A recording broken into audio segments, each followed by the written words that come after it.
Hey guys, taking a look at a fun one tonight. Also, my dog is the director, and no, he didn't pee. That is gun oil. But this is a Canik TTI Combat. These have been around for a while. However, what we have here is the new 2025 edition called the Ghost.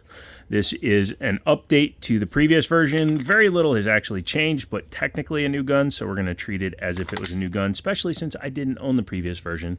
I've been very vocal what I think about their pricing. This one was not provided to me by Canik, nor was it provided to me by Taran Tactical. I got this by trading off a gun I don't like in order to get another gun. So as you're watching this, know that this is my hard-earned shekels on the line. Thanks to you guys watching these videos, coming along, subscribing, memberships, all that stuff. It allows me to do this stuff and swap, swip, swap when I don't like a gun. Inside the case, which is airline approved, you can see it's got the big ledge there. It also has an O-ring for sealing, so you can definitely take this on an airplane. I noticed that it is sealed, but it doesn't have a vent.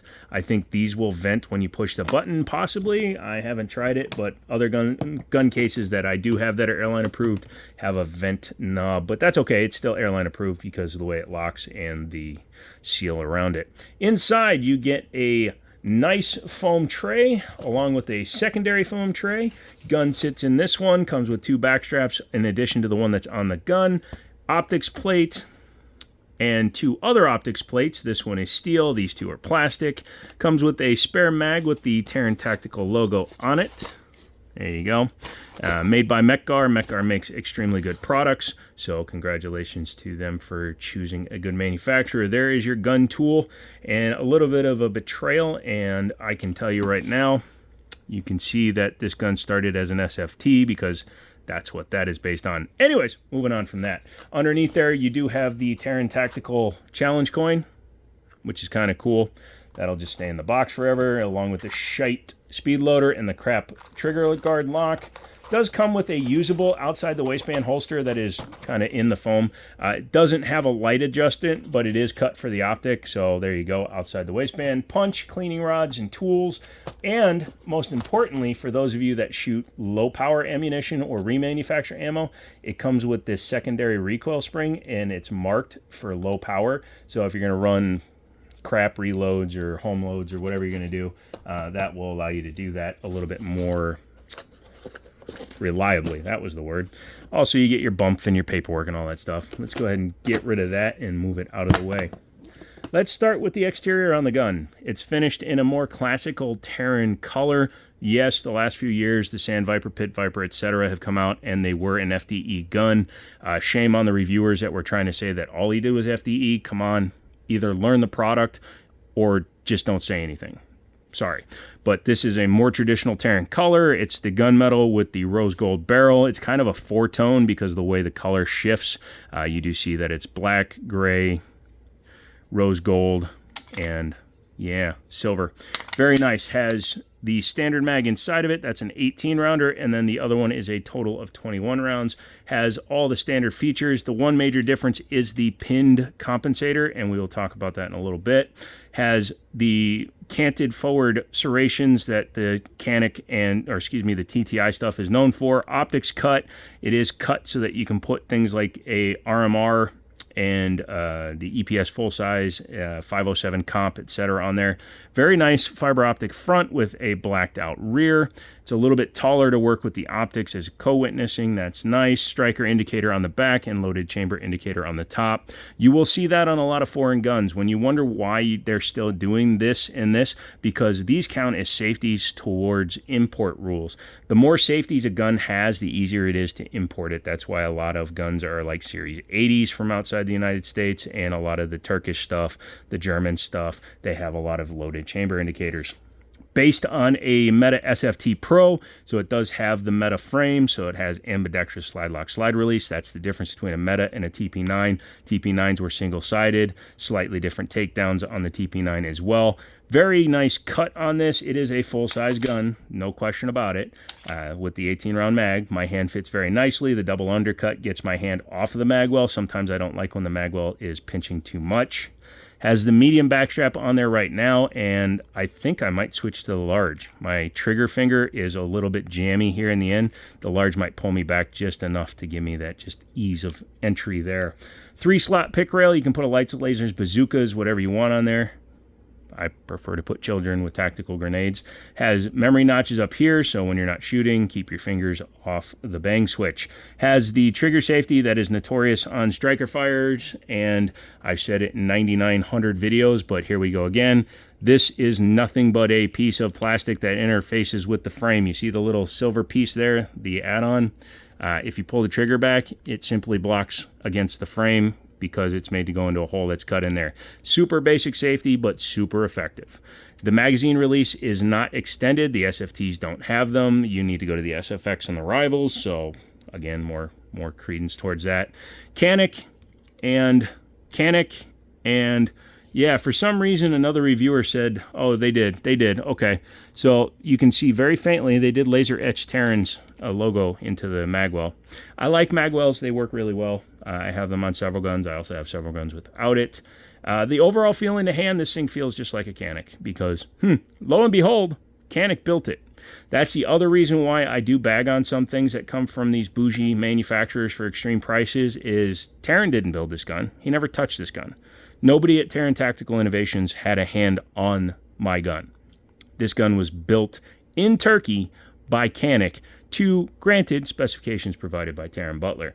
So, yeah, I'll stop bagging on what I believe and we'll get back to the gun. The compensator is kind of interesting. You can see that the barrel comes all the way to the edge, and it is cut there with a dual-sided, so it's not a single-port comp. It is a dual kind of sided comp. Does that affect anything? Maybe. It also might be protecting the front sight since it's fiber optic by blasting it out sideways versus letting it go straight up, because you could melt the fiber optic sight. The lightning cuts in the top of the slide are nice. The serrations are nice. No problems with those. Very grippable, very easy to use, very slidable. The recoil spring is a little bit stiff on mine, so maybe I'll switch to low power and see how it runs. I don't want to beat the crap out of it. Stippling on it, very, very decent. The front and rear strap are much more aggressive feeling than the side panels. I think that's just because the side panels are so damn flat that you're really not touching them as much. I do wish they had just brought up the stippling all the way in here, because when you run a hand high, like I do, or a lot of people do, it would be nice to have just a little bit more stippling there to get your shite on. Yeah, very nice. Backstrap is easy to change. You knock out the roll pin and you're good to go. Let's try the trigger here. So clear and very nice. Comes to a wall, breaks at 90 degrees. Little over 3 pounds in mine. It honestly feels no different to every other Canik I've ever had, fired, or owned. I've owned the Rival. I've owned a lot of different guns. It's a good trigger. Absolutely. It's probably one of the best striker fire triggers you can get. It's just not different. Does that make sense? The angle might be slightly different and the design of the shoe might be different, but this gun is 100% a Canik through and through. I know. Stop beating a dead horse. Why do you beat dead horses? Shh. Let's go ahead and compare it to a couple of other guns that I currently own. This is a TSOS. This gun comes in at nearly half the price, and it is also a comped gun with RMR cut. And funny enough, if it didn't have this mag well, let me grab this other mag.